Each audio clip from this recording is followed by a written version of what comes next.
This time last year I was a bit frustrated. I saw a lot of buzz with Coach Prime in Colorado, and then I saw Nebraska get their teeth knocked in by the Buffaloes, and thought, my gosh, it doesn't take that long to get the program back on its feet.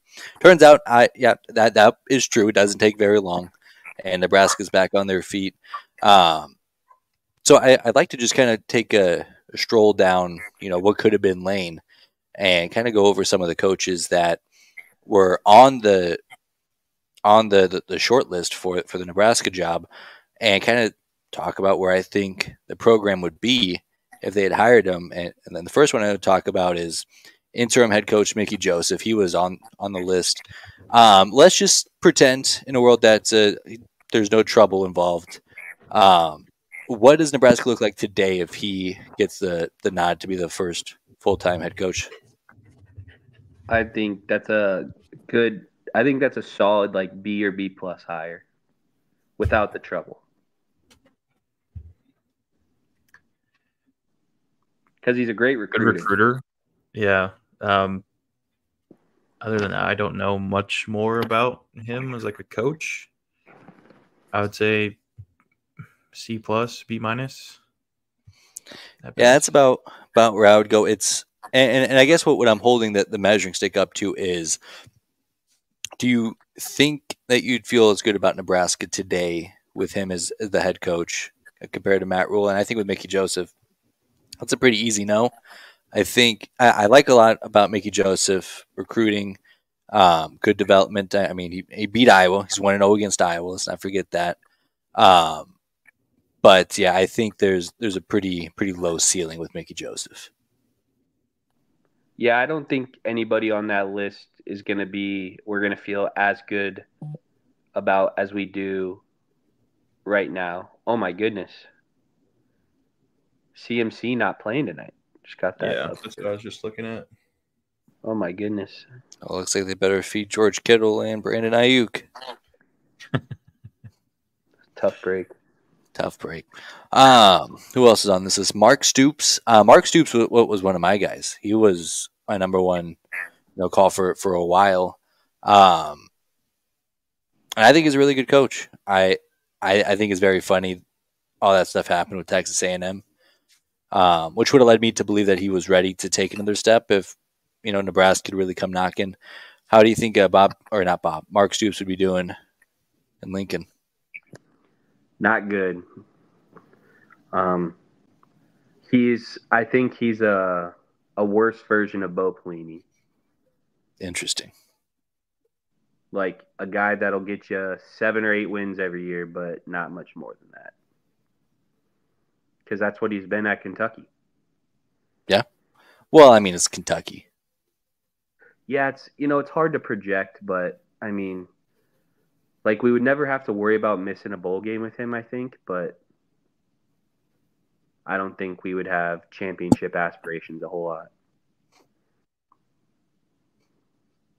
Speaking of coaches who have done quite a bit with, little as far as resources, brand power goes, Matt Campbell just won the Cy Hawk Trophy for the second time in 3 years. I'm already seeing some head shakes. Ooh.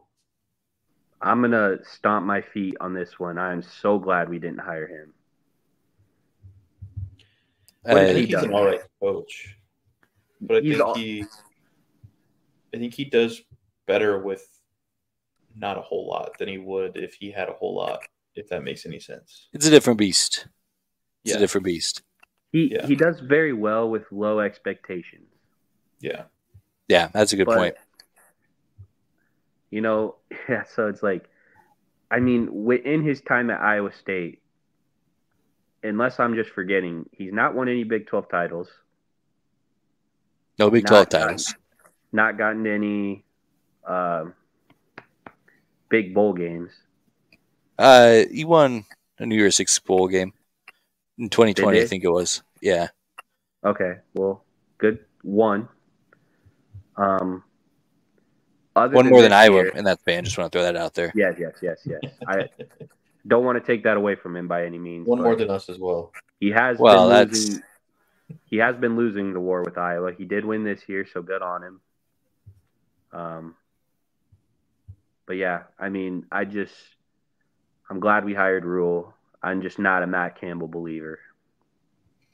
All right, understood. Hiring coaches from Iowa State never work out. I see. It's just so, like, this time, or, in the offseason before we hired Matt Rhule a couple years ago, or I guess last year, you throw these names out, and I'm like, hell yeah. But now we have Matt Rhule, and we see who he is and the kind of coach he is. It's like, yeah. Unless Nick Saban walks through that door.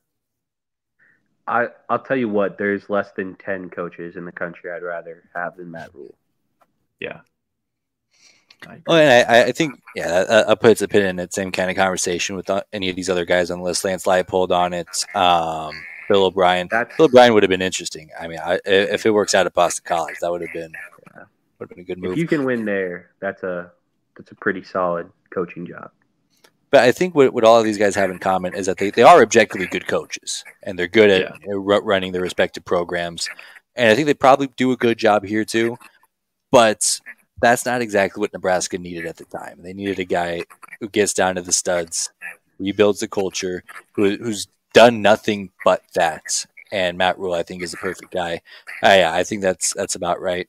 I do think it's funny, this list I sent you from 9-12-22, Deion Sanders is listed higher on the odds than Matt Rhule, and I think we can all agree, thank God, that never happened.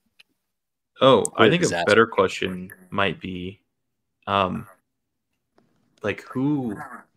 of Brooke, give me the top 10 people that you would rather have over Matt Rhule. Let's say Kirby Smart, for instance. Yes, that's one. Do you think? No, yeah, he would take him over him, but do you think he would be as wildly successful in Nebraska as he is at Georgia? Yeah, just because, again, elite recruiter. That solves a lot of problems.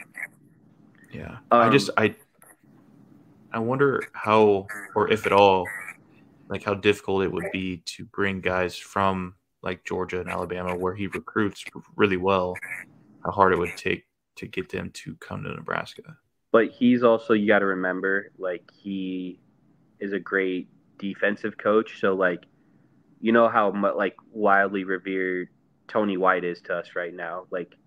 Kirby Smart's on that level as a defensive coach. So, when he was the DC at Bama, again, just great defenses. And yes, that is at Bama, but they were just running through people. And he gets it. He knows how to win in college football. And I think he could do that at just about anywhere. Okay. But that's a good point, because while Kirby Smart and I'm just trying to think of other names, I would put Lincoln Riley on that list. Who else would be on that list, by the way? I don't know that I would put Lincoln Riley on that list. Maybe it's not even 10 guys I would want, but I mean, those are the first two names that come up. I think DeBoer at Bama. That's a good one. Dan Lanning, Shark. Okay, now they're coming to mind. Sark, yes, is fringy on that one. Yeah, I don't know if I would take him over Rhule. That's a fringe one. You could sway me either way. I think I would take Kiffin. Well, and that's the point that I'm trying to work to is, even those elite coaches, I don't know if they're what I would say about Sark is that he did rebuild Texas at a time where they were in a similar spot to Nebraska, so I think there's that. But I don't know, outside of him, if there's a really elite fit. Matt Rhule fits Nebraska. I don't know if those other guys fit the same way. But for Sark, you're in one of the best hotbeds for athletes in the country.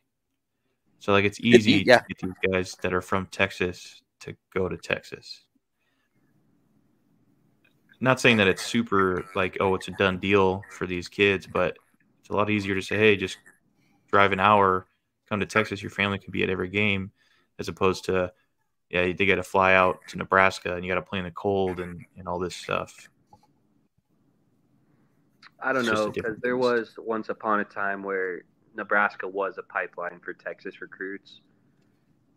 I mean, considered with all the travel that goes on in the country, it could be worse, but I see what you're saying. Yeah, I'm picking up what you're throwing down. I would just add to wrap this up. I don't think Texas and is in a spot that it's in now because of recruiting. I think it's development fits. Yeah. So, I see the vision. It is a lot easier to get those blue chip prospects in, the Lone Star State. But anyways, I mean, before we move on, go ahead. One last thing. I was looking back at the list that you sent us. The Ndamukong Suh was on this list. He was a candidate. I think that was more publicity than anything because just slightly less odds than Matt Rhule. Yeah, which is crazy. Unbelievable but stuff. The people of Nebraska would have loved that if that's who. Oh man, that's the winning formula. Just get a all-time great player for your program and hire them as head coach. That's the winning formula. It worked out really well for us last time. But to kind of just wrap it up, and the point I really wanted to make here is that I love Matt Rhule. I think he's a great fit on 9-12 when that list was combined. I think if you had told me that Matt Rhule would be the guy, I would have felt a little underwhelmed. But, I mean, knowing what he's brought to this program and just the energy that he brings, the coaches that he's brought with him. I mean, John Butler as a DB's coach, I mean, that's unbelievable. Tony White's been a superstar. Satterfield is also on the staff. It's just been a home run for Matt Rhule, and I'm having such a hard time imagining a better scenario. What the hell's wrong with you? Me? Did I say anything that wasn't correct? You got to push all the goddamn buttons, don't you?